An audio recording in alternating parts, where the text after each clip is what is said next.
Hello and welcome to Trading in the Zen. Today we have someone special. We would like to welcome Stacy to the show. Hi, Stacy. Hello. Welcome.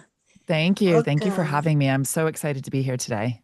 Well, we've been looking forward to this conversation, and unfortunately, Louise is not able to make it, but you know what? We're gonna have fun anyway. And For she is sure. with us in spirit, and that she's not passed up. Thank God. But I'm just saying she's here, but not here. I have to make disclaimers of all sorts. So Stacey, tell us a little bit about who you are, your journey, your dreams, your aspirations. Absolutely. So I am a producer and I have worked in advertising for 22 years, and I have really been part of a lot of different facets of the business.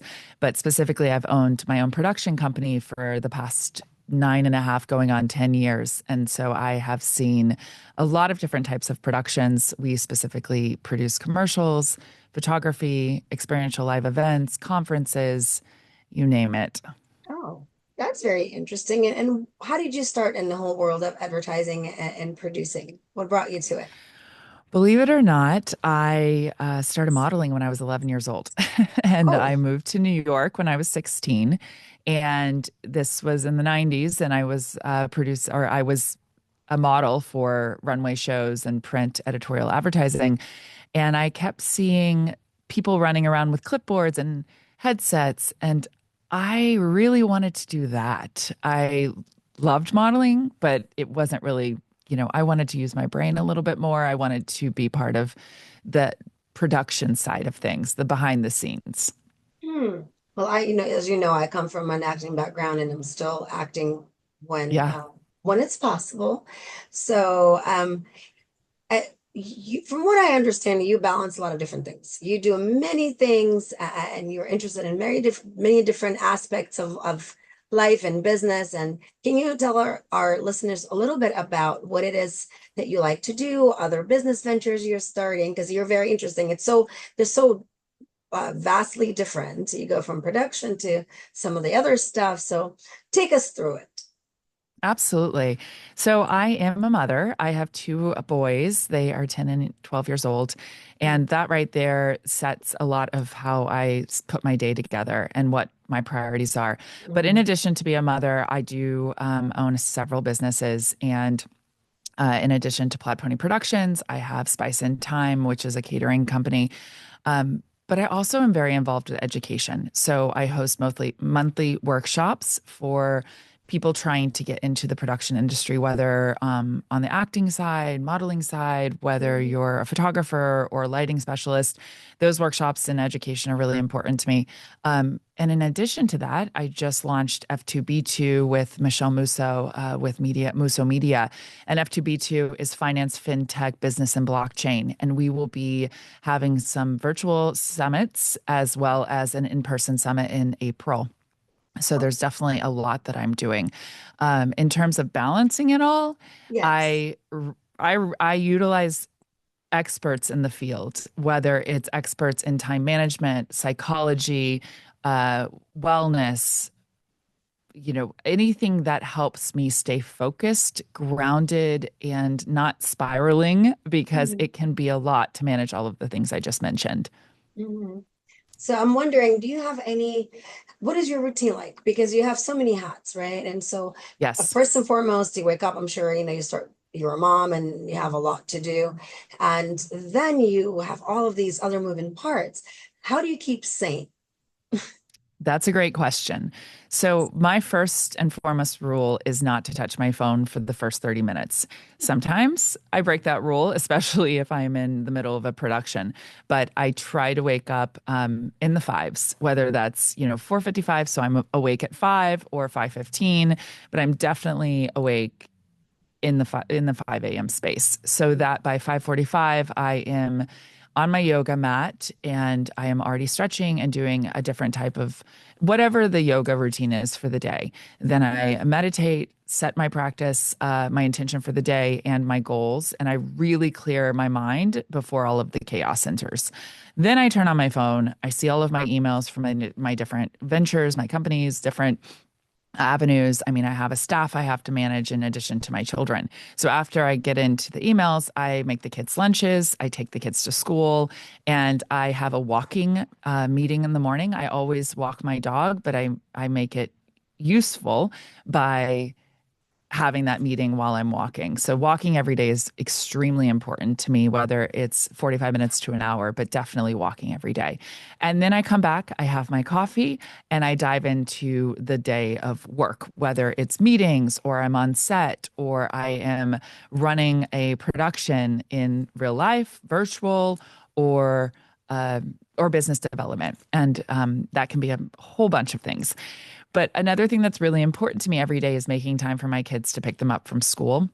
So I block off that schedule. Now, it's not every single day that I can do it, but as much as possible, I try to be present for them for those moments.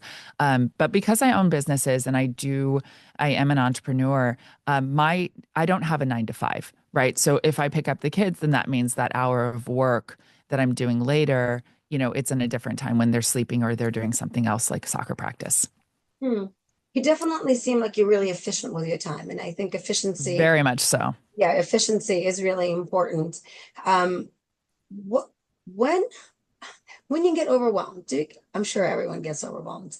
What is Sure. the first thing you do? Because as traders, for us, we work a day trader works usually like a short period of time, but it's really intense. It's like running a marathon because all your senses are firing, you're in fight or flight, you're constantly making decisions.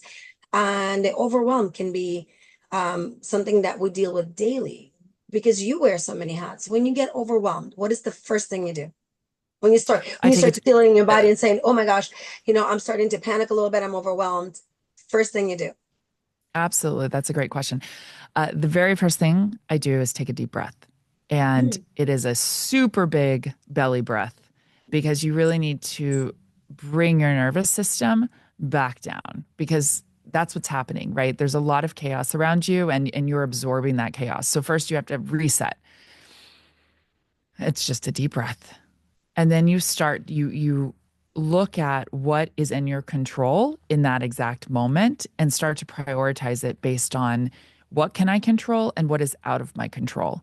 And by doing that, you're able to bring yourself out of that stress panic state. And that's what helps me. And there's so much science-backed research behind just slowing down your breath to control the rest of your body. I really like that suggestion. What is in your control? Because sometimes, we're at the charts and you make a decision and decision's already made. It's Yes. it's gonna be what it's gonna be at this point. So, running around and screaming at the screen is not probably helpful. But what can I control? And what I can control is my state, right? I can control my state so that I can prepare myself for the next trade need be or manage my risk. But what can I control? And I think a lot of us have a really hard time releasing control, and which brings me to my next point. Sure. Because you have so many moving parts, you probably have to delegate a lot of the things that are happening around you so you don't drop the balls and you have people in place to take that space.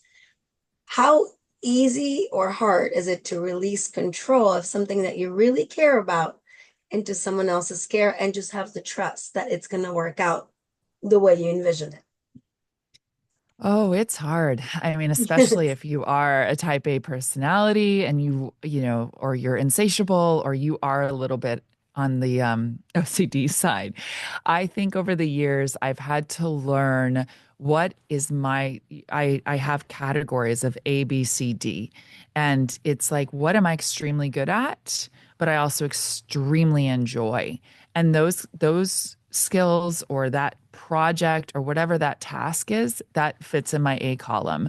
And then it goes down from there based on my skill sets and my interest level. So where the skills and the interest meet and that collision is what I focus on. And everything else I start to delegate down.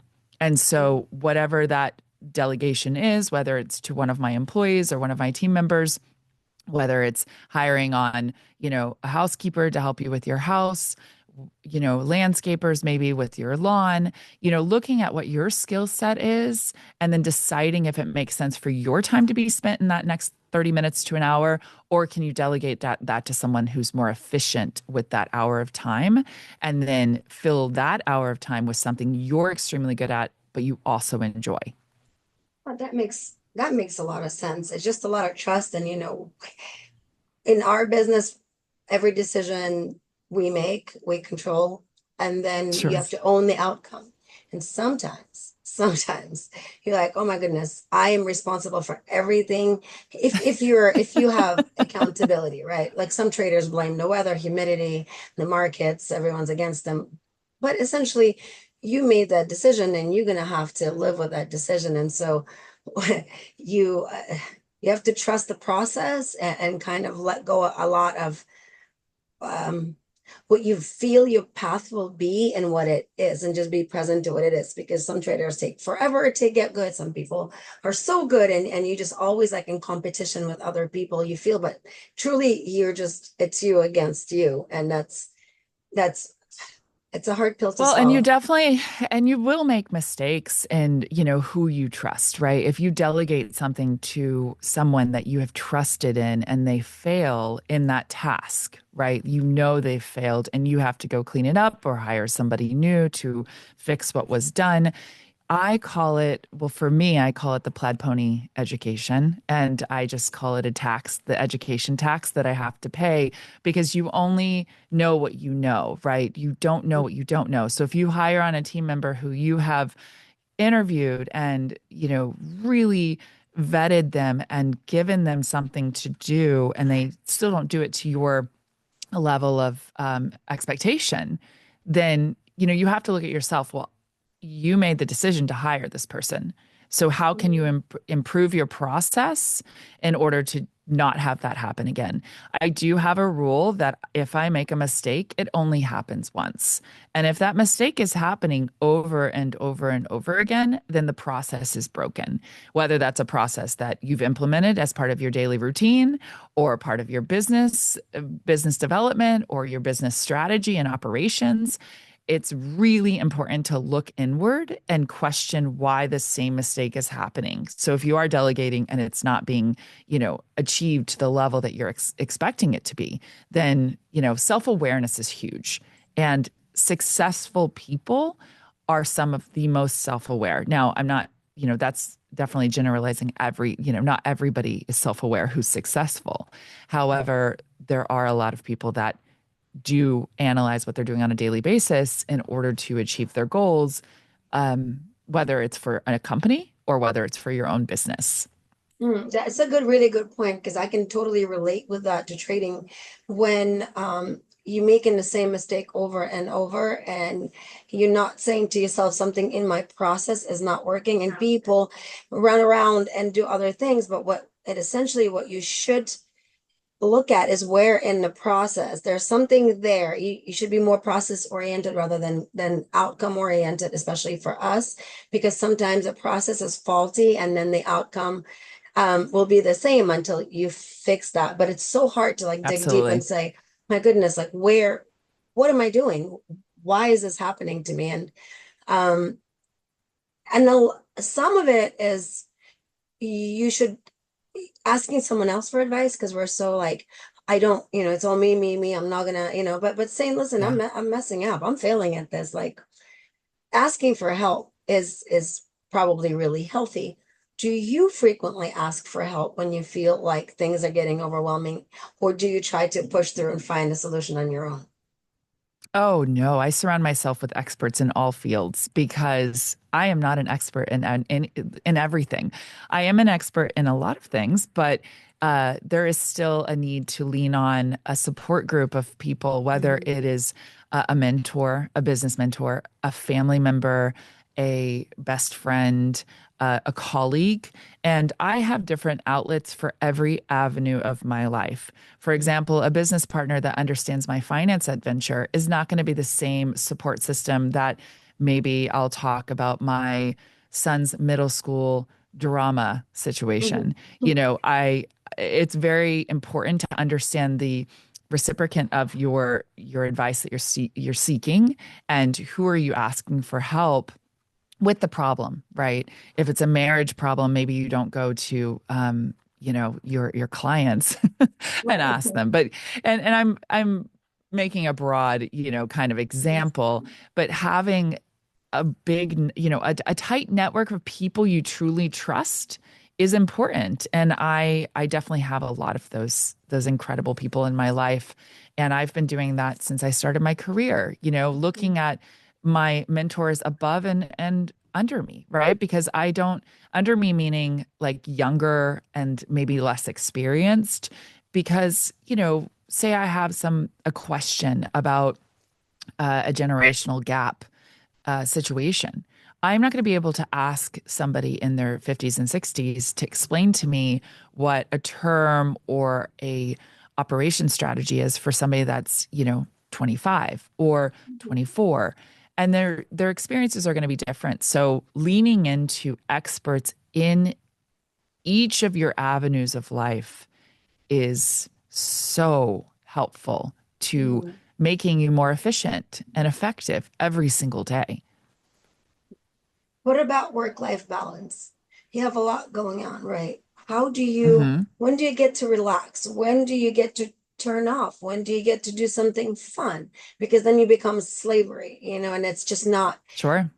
it's not, especially like we start to trade to get more freedom, but then people end up sitting in front of the computer all day long. And I'm like, well, that is the exact opposite of what you were trying to achieve. But it's so easy to get into the rabbit hole and just not be able to, uh, because, so much is going on and you're so afraid of dropping the ball that you can't turn off, but then you burn out and then you make an even bigger mistake. So it is a catch 22, Yes. right? Just when you think you have it in control, you probably have it in less of control because you're tired and you're not able to make good decisions. What do you do for fun? And do you remind yourself, like, hey, I've been going for a month straight. Maybe something fun should happen soon before I burn out. Sure.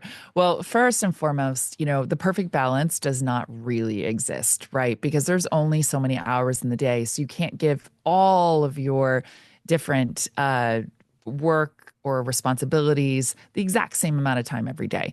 But a good balance is important, of course.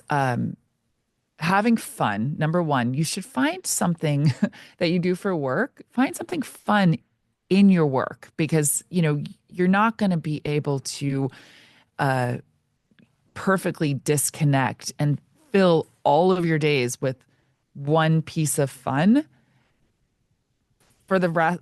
Say you take a break on Saturday. Well, what about Mhm. the other 6 days? And so make sure you're doing something that you actually enjoy. And I really push that because, like I said, skill set meets interest. You will be successful if you find that perfect intersection of those two things. So I also do a thing called micro vacations. I am I started this years ago. I realized owning a business, being a mother, being a wife, I have family members I have to take care of, all of those things. I'm not going to be able to just disconnect for a month or a week. And even though I want to, I had to relook at my life and what actually works, especially as I build my businesses. So the micro vacations are 2 hours, and it might be on a Wednesday. And what do I do in those 2 hours? It could be shopping, it could be a massage, acupuncture, yoga. I love self well-being. I love giving, a good massage, absolutely, a pedicure. Um, so I guess what Self-care. well-being is the Yeah. word. Yes, Yeah. self-care. Thank you. I was like, what is the word? Yeah, So it's self-care. yeah, so that is something I really enjoy. I also I'm a foodie. My husband and I really love fine dining. So that's, I bake that into my date nights and reconnection. But my husband is an incredible chef. So family dinners to me are fun. Like every Mhm. night we have family dinners and we set it with a full place setting, napkin ring, napkin, all the things. Because Mhm. the art of dining is, you have to eat to stay alive. right? So why not make it fun? Why not enjoy the process of something that you are already having to do to maintain life? And that I've been doing that pretty much my whole my whole Mhm. life. I love a good charger and a placemat. I know that's weird, but I just No, really I like enjoy it because sitting down you feel fancy to, and you feel like you're yes, like, and because I think we forget to spoil ourselves, right? We're always yes, like running, everything's on the go, you're shoving food in your mouth, but like experiences and spoiling yourself. And I think that's part of self-love. It doesn't always yes, have to be, screaming, I'm the boss babe. Sometimes it's just a really nice setting and a nice ambiance and having your candles. And I'm big on candles and sight, taste, sound, absolutely. all of it. And yeah, I know it's maybe a Tuesday night, but I feel like I went to like I got a reprieve from the stress of everyday life. And that little bit, I don't now I have a term for it for it. You gave me a mini vacation. I'm gonna start calling it mini vacation. Micro A vacation. micro, Because I a mean, it micro. really is truly micro. It's like an hour. And it's in such a busy week, an hour of just you. Like you pick it. It is your choice. And maybe it's 2 hours a week. Maybe it's an hour, 3 days a week, so it's not a lot of time that you're really giving back to yourself, but it recharges me. And I feel like I just went on a vacation. Mhm. And I sometimes even feel a little guilty. I'm like, wow, what did I just give myself? Oh, only an hour. So then I immediately don't feel guilty because Mhm. it's not really that much time. And then I don't have to come back to 5,000 emails. It's easier for me to step away for a little bit than to go on this massive excursion, away. And yes, if I go on a weekend away with my husband, we do tell each other, leave your computers at home and we go off the grid for a little bit. And when I say off the grid, maybe not our cell phone, but we leave our laptops home. Well, you have children, And, so you you can't know, go completely off the grid we can't go off because completely, these but kids, yes, we, you know, it's you spend your balance. days trying to prevent them from doing something crazy. Um, 100%. and, and that was my next question, being that all of your businesses or a lot of your business are kind of like running on the phone, right? Because not everyone has brick and mortar, and so you don't necessarily have to go to the office, but that's even worse because you bring your office home and your office Sure. is with you at all times. So you can't close the door and say, well, I'm clocking out, I'm done for the day. Are there phone rules that you have? Oh, Like, yes. I mean, I was calling it cell gel for a while, and then I realized that was kind of negative. So now we just have we have a charging station that's like basically where phones have to go. And so, for example, if my kids' friends come over, all their phones go to this one area. And, if they're in IRL, if they're in real life, there should not be a phone. And so that's a hard rule that I make for my kids. And then for my family, the phones are never at dinner. That's for sure. The phones are in their charging areas or they're in the basket. We have a location at our house that keeps them away from us. And it's just, doom scrolling is a real thing. So just being self-aware constantly. If, it's 30 seconds in, we're like doom scroll and we all kind of realize, oh, now we need to, put our phones down because it's not adding value and it's taking away from something else. And then, just putting up some priorities in your day. Like I said, when you wake up in the morning, your first instinct is to open your email or an app or check the news or weather, and that sucks you in so hard and controls the narrative of your day before you mhm, even have a chance to set your intention. And I have pulled this information from other experts. It's not something that's a new idea. It's really controlling what you allow to come into your mind when you first wake up. And the same thing when you go to bed. Charge your phone in a different part of the house. Keep it outside of your bedroom so that you don't have the urge to grab it while you're in bed lying there because it does provide dopamine and you're like scrolling and it's yeah. easy and your brain's on, you know, uh cruise control. Well, instead, find a book that you enjoy, and think of intentional reading for 10 minutes a night. And so, also tea, I have a tea ritual every single night.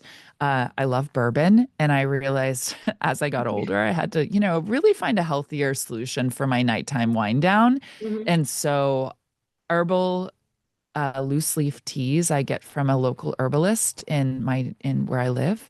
And I Mhm. cannot recommend that more. It's a ritual of kind of slowing your body down versus, oh, I'm done with my day. Let me turn off my phone. Because I used to be that person that had the phone next to me at all times.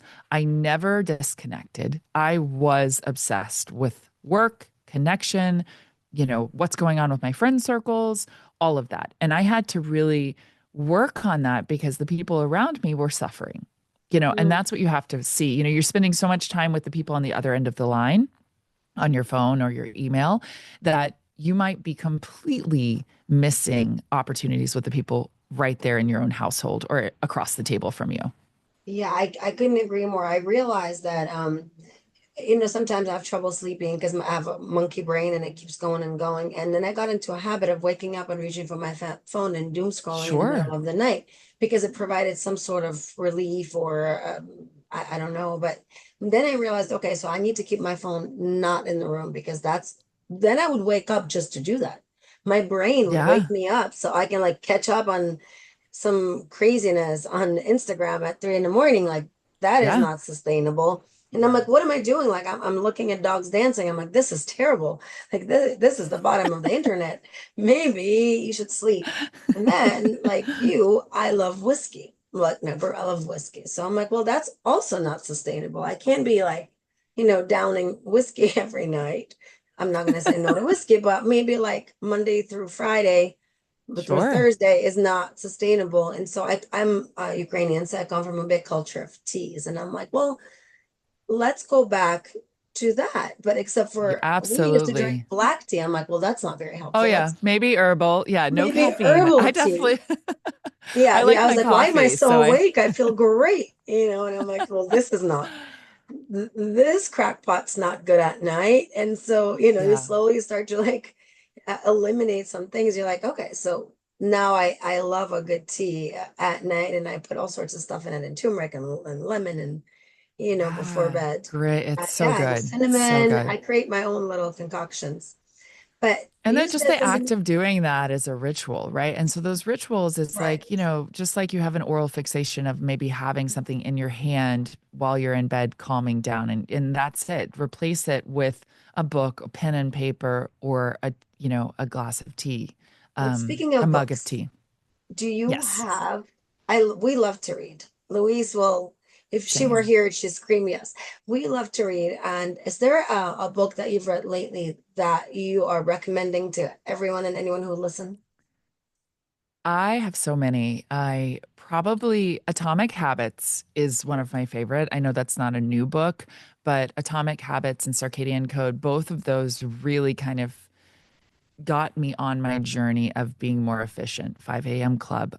All three of those are really about how to be more efficient with your time and not even efficient, more mindful, right? And so those habits that you're creating in your life are then just opening up more time for you to do the things you enjoy.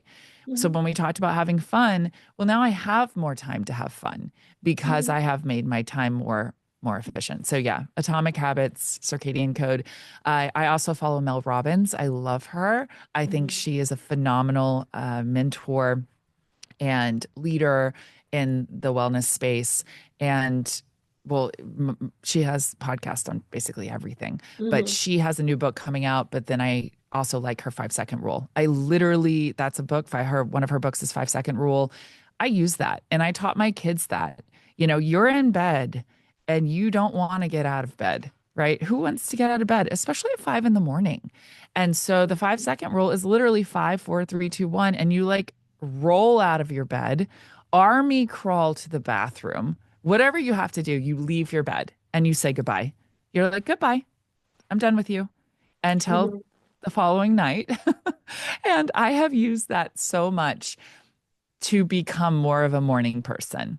I mhm. was not somebody that woke up at 5 a.m., Well, like, we're both from New York. yay. We went to sleep at 5 a.m. The culture we come Yes, like from, I mean, I would party until 5 a.m., so waking correct. up, but over the years, everybody thought I was an owl. Are you going to party with the owls or soar with the eagles? And I really wanted to be part of both clubs. And so I've worked really hard to just balance that because I do have FOMO. I don't want to miss the parties. I don't want to miss the exciting events at night, especially with my job. Like sometimes that's my literally my job is to, be at the event until all hours. But I also need to wake up extremely early because of my job and because of my kids. But most importantly, to give myself that time to create who I am and who I want to be for the day before all of the chaos enters into my life. And so, Mhm. yeah. So I definitely, those are a few of the books I'd recommend. I mean, That I is have so many. I also started a book club with my grandmother who just turned 90, oh, and she's phenomenal. And she's from Texas, and she's like, Stacy, you know what I've never done is be part of a book club. And I was like, Grandma, I call her Oma because mhm, we're German. mhm. She's like, I told her, I said, neither have I. Let's do it. So we started one in 2020 and we're on book like 30 now. And it's Oh, been really incredible. I got all of the women and my family involved, which was no small feat. And then we meet whenever we can meet. And I have read some incredible books, but those are more of the more nonfiction, leisure. more leisurely books, but it's been really Mhm. fun because we're all different ages. And so we have different interests and we live in different parts of the country. So it's been really exciting. I mean, I'm trying to think of one that we recently read that was really great. Let me think about it and I'll come back Yeah, to it. when it comes surfaces. And you Yeah. also have told me that you have started a new financial venture. And can you talk a little bit about more about what it is that you're up to these days? Absolutely. So, as advertising continues to shift and AI is, I don't want to say a threat, but it is something we should all be looking at as okay, is this something that's going to affect my future workflow? And as a business owner and CEO of a production company that really does have a potential of losing some of that business, I wanted to look at other avenues. And I have produced a lot with the crypto space, NFTs, and different types of like blockchain clients through my production company, whether it was actually creating an NFT or producing a live event at South by Southwest for Doodles. Mhm. I'm around it. And so recently Plaid Pony produced the live broadcast for Consensus for it's a crypto conference. The next one's going to be in Toronto, but this one was in Austin. We produced it, and I met an incredible producer, Michelle Musso, who she has always been in that financial space. And between those two, we came together. Our synergy was electric. Right away, I knew I had to know this woman. I had to be friends with her. I had to learn from her. And so we started meeting once a month to ideate. We didn't really understand or where our connection would go, but from those meetings, F2B2 was born. And F2B2 is going to be a yearly summit where we bring experts from the finance fintech space and business blockchain space, understanding and teaching people about financial fluency and understanding what are the options, right? If you are an entrepreneur and you're looking to invest for your future and you don't necessarily want to go to, the traditional 401k space and you're leaving corporate and you're looking at other avenues for your investments for your future, what does that mean? Where do you start? So part of this summit is an education of finance innovation for the future. And it's for anyone. It could be somebody that's 17 years old and who is a, TikTok sensation and has millions of dollars at their disposal, or it could be somebody that's 65, has retired and does not have enough money to, you know, pr- provide for their lifestyle that they live in.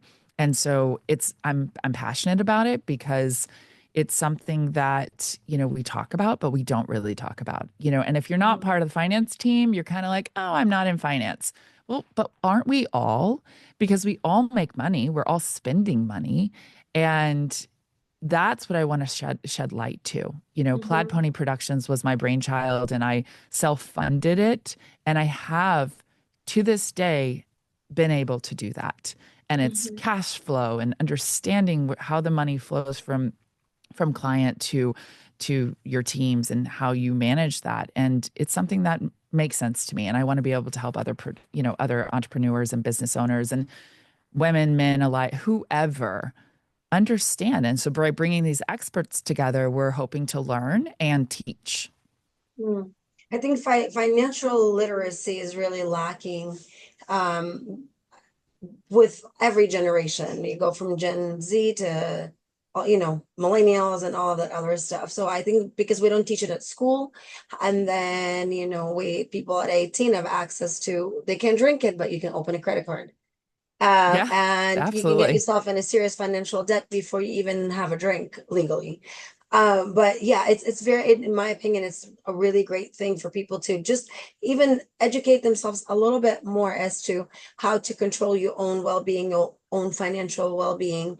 Sure. And the sooner we start, I think the better off our next generation will be when they understand where this money comes from and how to make the most of it, and how to prevent themselves from going overextending themselves in ways, because you have, oh, rates are attractive.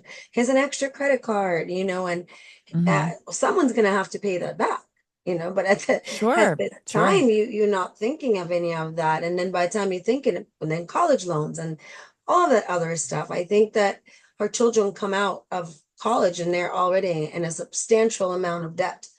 And your life is just beginning, so I think it's a great thing you're doing. How can people is it an event in person or is it an online event?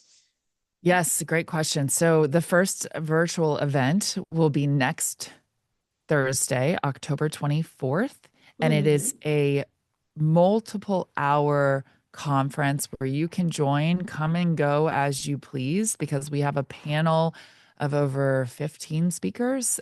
It's been really impressive to see the amount of interest of our partners who are coming to speak on the panels.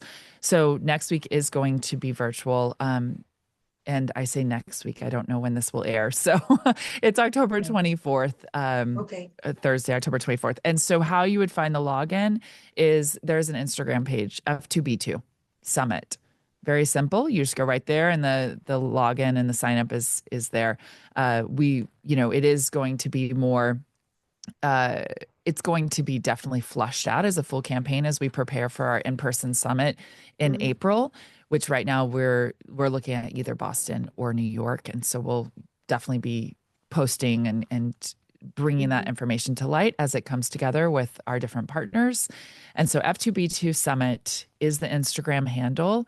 For now, that's the best place. Obviously, Plaid Pony Productions, if you want to check us out, are there. That's where the landing page is for the actual sign up itself. So also Plaid Pony Prod is the Instagram that you can go, and then Muso Media is the third place for those three. So you can go to any of those Instagram channels to sign up. Okay, well, we'll include the link as well in the Awesome. description so people can check you guys out. And if they missed this one, they can be a part of it next time, because I think this is so important. It's going to probably be ongoing, and people can take a great advantage of it. Before we Absolutely. wrap up the show, I wanted to close it with you having two boys. Hmm. What is one of the biggest lessons being a mom to the two boys have taught you? Oh goodness. Because kids So are many so good at teaching lessons. us lessons. Yeah. So many What are the lessons. I lessons think, that yeah, you I didn't think you were gonna learn, but all of a sudden you have these two boys, and now these lessons are just, something that you did not expect. I think it's relative to not only mothers and parents, but in everyday life. You can only handle so much as a human, right? And I'm seeing it every day. Now that my kids are a little bit older, the problems are harder. Obviously I'm not changing diapers, but now it's more emotional, right? There's more challenges in navigating social, et cetera. So as I continuously age up with my kids and I understand what they're going through, or I don't understand what they're going through, but I'm learning, you have the power of right now, right? Right now is all you have. And so focusing on the now, the term the wow of now, I use that every day. The wow of now. And let's focus on that and then 1 minute forward. So right now and then your next step, because it is overwhelming to be a preteen and a teenager. And it is overwhelming to be a mom and a working mom, so you have all of these responsibilities and you can start to have that anxiety attack when you think about everything. So instead of thinking about everything, you think about right now. Right now I'm having this incredible conversation with you. I'm not thinking about all of the other things that I need to do today. And what will I do after that? I will first do the very first thing, which is probably look at my text messages. That's usually the most, the next thing. But the point is the wow of now and in that forward moment. And there's one other thing. Life is hard, right? It's really hard. There are Excuse me. so many things that you go through that are hard. And so understanding that there is magic in the hard, right? If it wasn't hard, it wouldn't be worth doing. So remembering that if this is hard right now, it's probably because it's awesome, and there are obviously things that are outside of.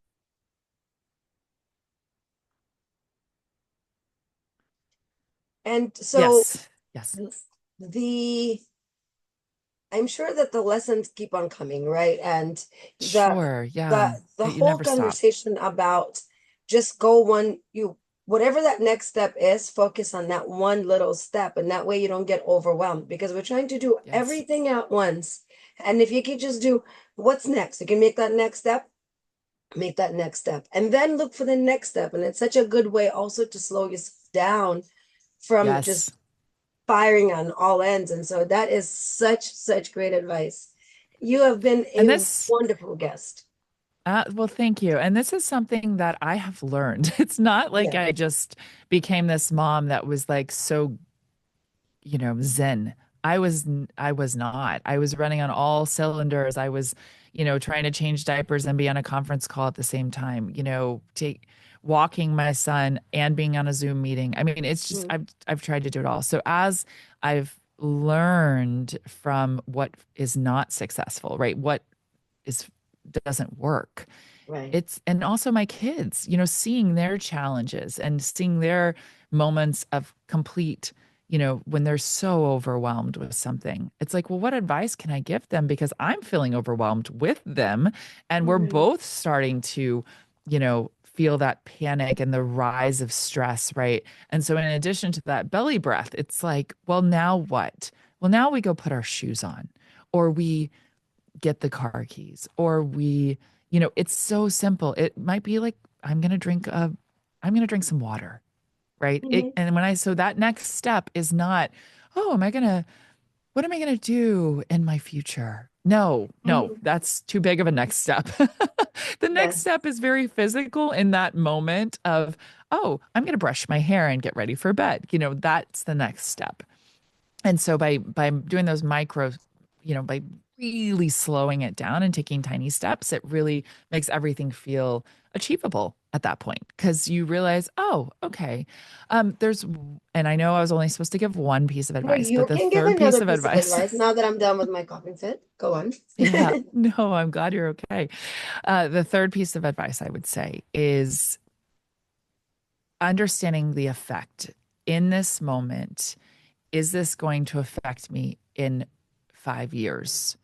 And if it's not going to affect you in 5 years, you look at, well, then I should only spend 5 minutes on it. And so you think about how, is this going to affect me in 1 year?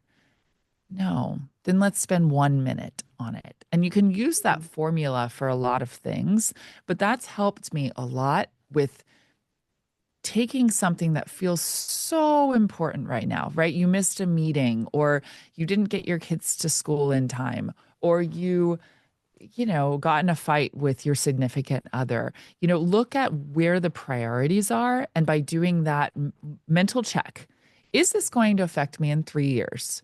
Nope. Then you have 3 minutes to figure out how to work through those emotions, and then you move on. You just Mhm. put that away and you move on. And that's helped me and my kids really kind of prioritize, is this something I should be stressing about? Or should I just move on to my next step. Yeah, this is very helpful because, sometimes you have a bad trade, sometimes you have, a couple of them, and it feels all encompassing because it's your financial well-being is like actual money being lost, which is super triggering. But Yes. in the whole scheme of things, if you're in control and if you're not doing crazy things, right? But if it's just like an off day, if are you going to beat yourself up for the whole day? Because most likely by tomorrow it'll pass and you will recover and you'll get back to it. So that is a really helpful tool maybe for us to say, is it going to affect me in 1 year? No. So you know what? For 1 minute, I get to be upset about it, but then I'm going to Yeah. move from it.